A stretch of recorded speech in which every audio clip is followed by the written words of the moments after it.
Hello everyone and welcome to JP Creation, and in this lecture we are going to see what is marking menu.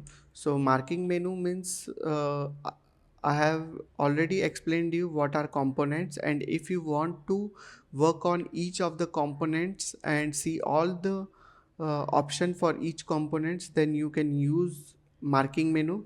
So if I right click on the object, you can see some of the option have been appeared at the bottom and here. So this all are marking menus, but if I hold shift and then right click, then you can see some different option have been appeared.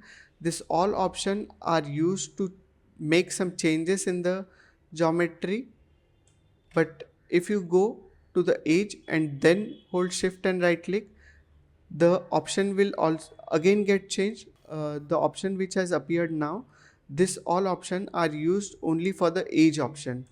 If you go to vertex and then hold shift and right click, this option are used only for the vertex.